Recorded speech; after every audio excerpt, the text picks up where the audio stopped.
একজনের নাম বিকাশ ঘোষ, একজনের নাম রাকেশ ঘোষ, আর একটা হচ্ছে আর তিনটে নাম হচ্ছে, একজনের নাম রিতেশ ঘোষ, আর একজনের নাম বিকাশ ঘোষ, আর একজনের নাম রাকেশ মণ্ডল।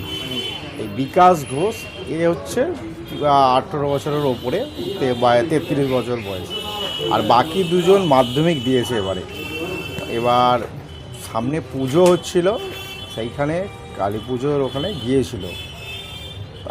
যাওয়ার পর তারপরে বাড়ি থেকে যেমন অনুষ্ঠান করে ফিরে আসবে 2-2:30টার সময় ফোন করছে, কিন্তু 2-2:30টা থেকে আর ফোনের ট্রেস পাচ্ছে না।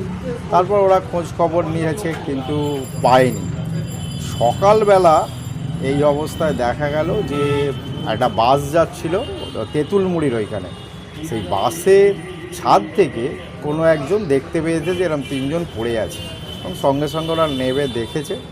দেখা গেছে যে 3টি ছেলে পুরো ওখানে ঘাসটাকে প্রচুর আঁচড়েছে। আমাদের খুব কষ্ট হচ্ছে যে ওই সময় যে সময় অ্যাক্সিডেন্টটা হয়ে থাক, সঠিক টাইমটা বোঝা যাচ্ছে না, যদি কোনোভাবে তুলে নেওয়া যেত বা একটু জল দেওয়া যেত, তাহলে বোধ হয় ওর মধ্যে ওদেরকে বাঁচানো সম্ভব হতো।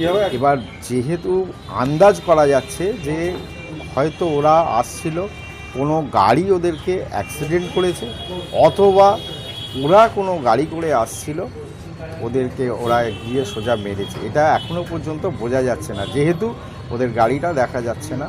বাইকে ছিল, এটা সম্ভবত ওরা বাইকে ছিল, কিন্তু যে বিষয়টা হচ্ছে 3 জনকেই দেখা যাচ্ছে, এই হচ্ছে বিষয়টা।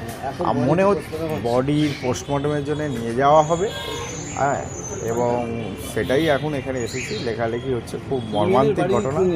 3 জনের বাড়ি হচ্ছে বাইনানে, এটা যেটাকে বলা হয় যে বাইনান হসপিটাল মোড়, প্রাথমিক স্বাস্থ্যকেন্দ্র, সেই জায়গাতে। মূলত ওই পাড়াটার নাম হচ্ছে দুলিয়াপাড়া। মাধ্যমিক পাস করেছিল, একজন বাগনান হাই স্কুলে পড়তো। আপনার নাম কি? আমার নাম অজয় মুখোপাধ্যায়। আপনি প্রধান? হ্যাঁ, প্রধান আমি, এবং আমি ওই সংসদের থেকেই আর কি বিলং করছি।